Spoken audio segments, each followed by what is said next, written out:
Hey guys, welcome to my workshop in partnership with Strathmore. And for this last lesson, what we're gonna do is learn how to paint and render individual features with gouache.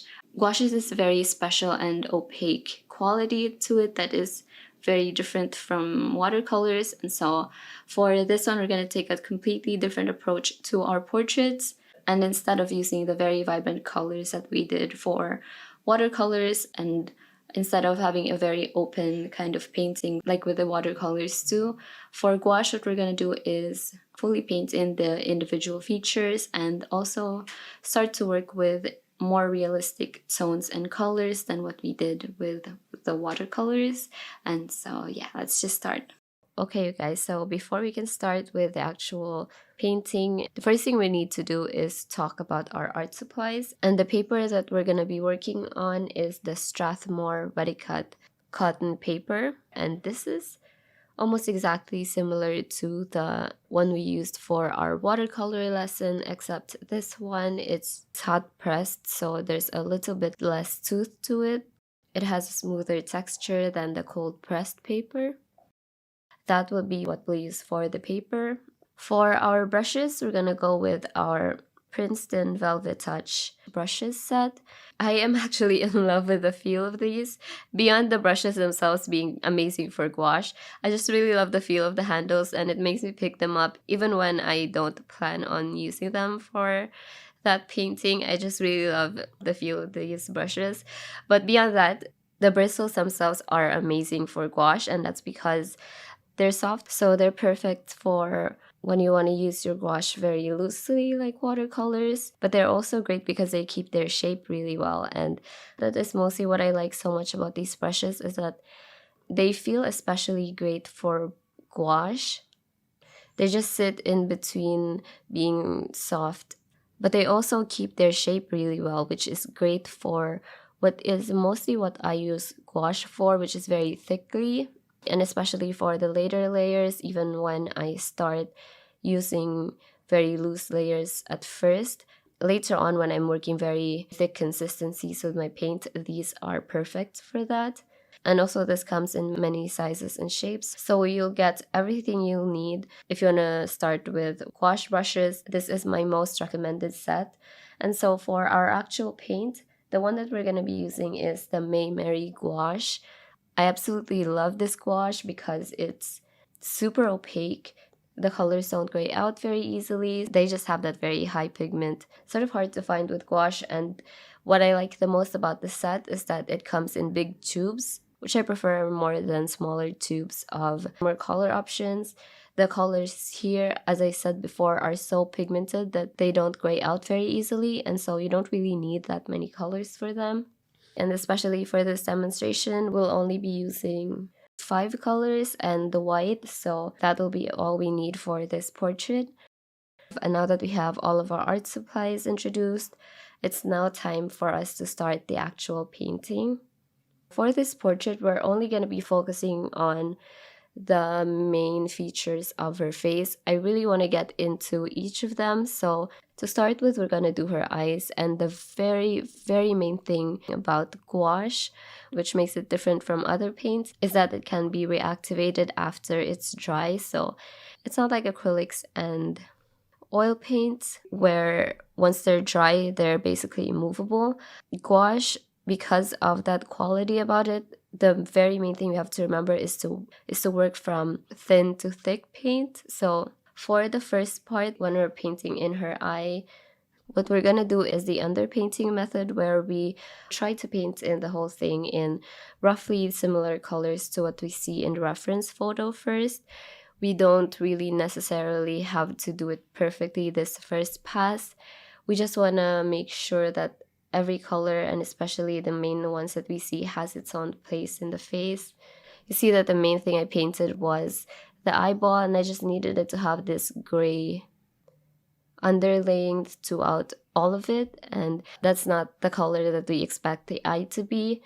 I just noticed this very cool grayish undertone to her eyeball, and so I wanted to get that right for this very first layers.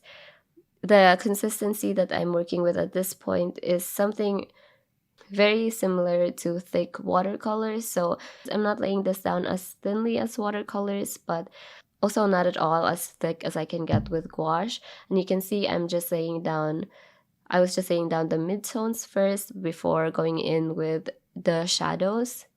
Then what I'll be doing after is adding in all of the colors in between. So all these transition colors are slowly starting to add in as I move on from the painting, and also as I'm adding these layers in, my paint gets thicker, and so it grinds on what was sort of the underpainting for the eye when I started.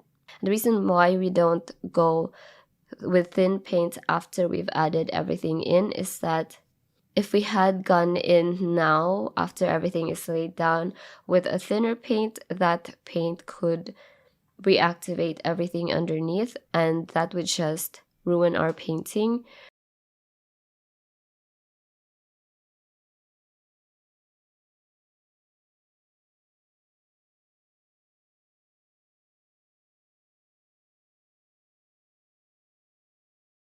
As you start to paint in more with gouache, you'll see that you can actually glaze your paintings like you would do with oil paints and with watercolors, but that requires a lot of practice before you can do that. It requires really getting to know even the brushes and the exact amount of consistencies in the paint where it's just glazing on top of the paint and not reactivating it. So it takes a while to practice that, and that's why I suggest not doing it at all when you first start. The colors that I'm using, it's good to know your color theory when you're painting a portrait because it lets you use very little colors.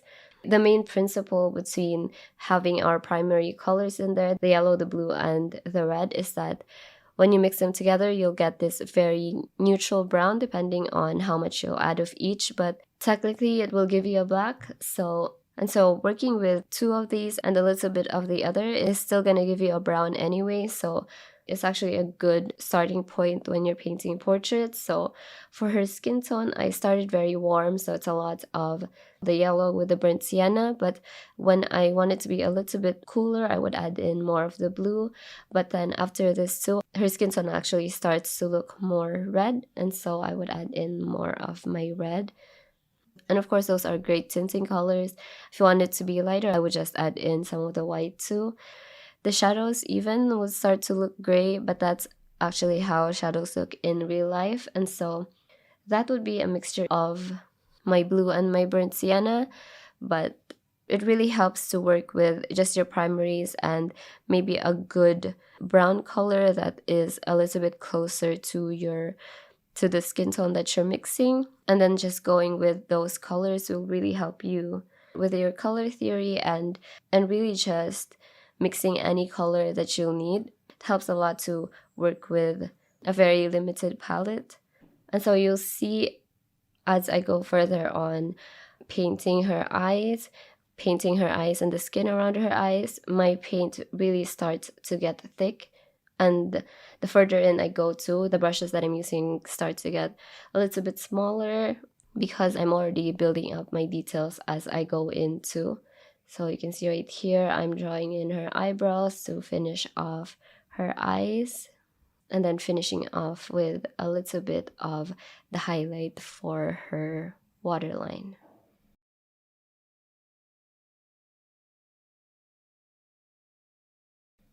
Okay, so once we're done with the eye, I'm now going to talk about another quality of gouache while we paint in her nose.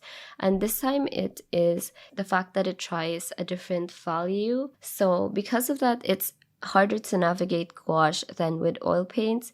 I've actually seen gouache being compared to oil painting a lot, and it's actually a lot harder, I would say. And that is because once gouache dries, it tries a different value. So your lighter colors will actually dry darker, and your darker colors will actually dry lighter. And so it's a very finicky quality to gouache, but the more you work with it, the more you really get used to it. And so that's why you see when I'm painting her nose, it's actually in a very similar way to how I painted her eyes.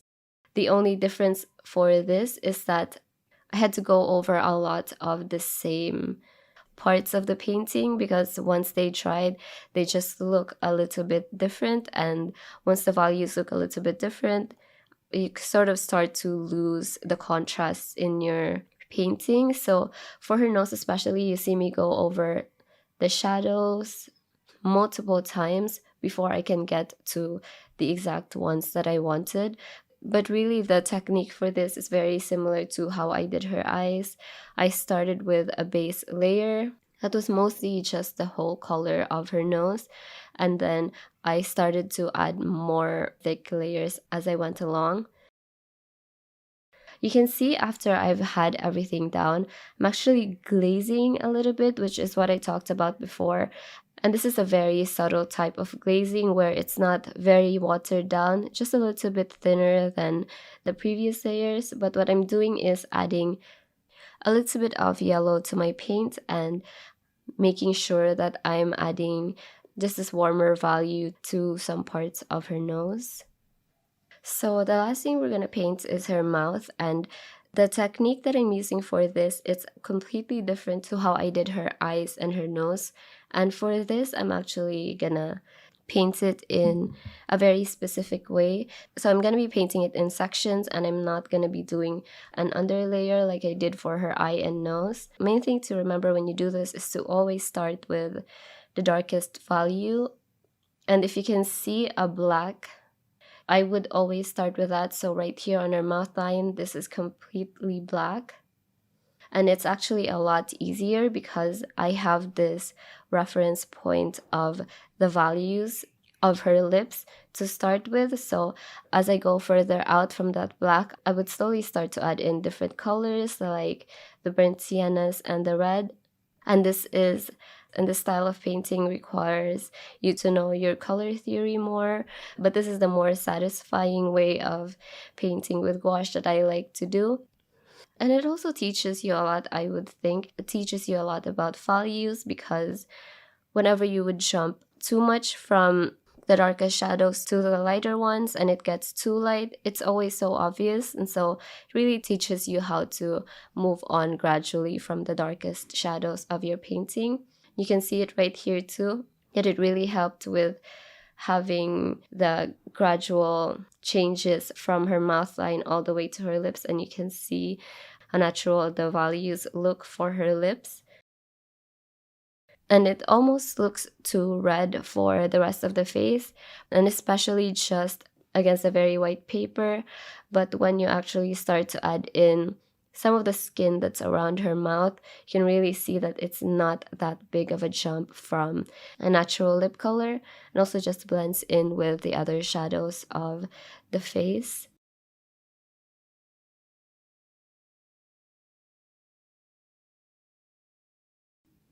So after we've done painting in the mouth, what I'm going to do is review the qualities of gouache and how to maneuver those qualities while we're painting a portrait. And as I do that, I'll show you guys how I did her other eye too, just to complete the features of her face.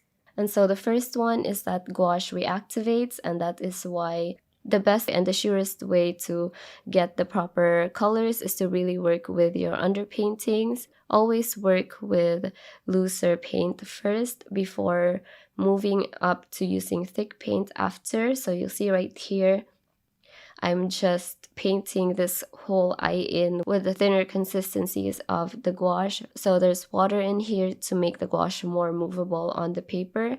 And then as I move up from this, I would slowly start to add less and less water to my paint so that the later layers doesn't reactivate after the ones that we're adding in right now.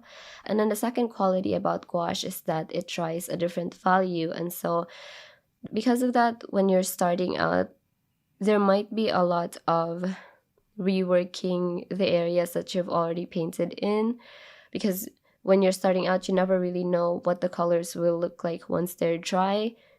You never really know if the values are correct until after the layers have dried and settled next to each other.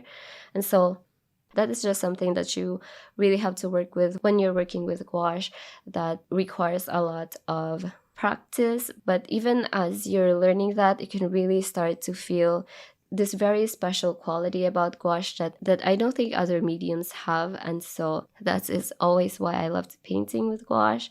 It just doesn't feel like any other medium that I've used before. And so another quality about gouache that I didn't really get to talk about because I talked about tiling for her lips, but another special quality about gouache is its matte finish, and this is what I really love the most about gouache paintings. It's just the colors always look very special because they look very natural. They don't have that reflective effect about them. They don't really shift colors depending on how you're looking at them from and depending on how the light hits them. They're always so consistent with however way you look at them from that it really just feels very special to gouache. And this is also the reason why I like using very natural colors for gouache when I'm using portraits. Whenever I would use very colorful colors, it feels like I'm going against the grain with gouache. Unlike with watercolors, where it feels like you're really inspired by the medium to try different hues and colors, with gouache, the matte quality about it inspires you to replicate colors that you would see in real life. And so that is what I love the most about the finish of gouache, is that once you're done with a painting, it kind of looks like it's jumping out from the paper and looking straight at you. Like this painting is for me. And so yeah, that is why I love painting portraits with gouache. And I hope you guys enjoyed this demonstration too, and I hope it inspires you to paint more with gouache. But yeah, that is it for this final lesson. This one was a little bit longer than my other ones, but gouache does feel like a new medium, and so I felt like I had to explain a lot of it. I hope you guys enjoyed watching it, and thank you guys for joining me in this workshop. Bye!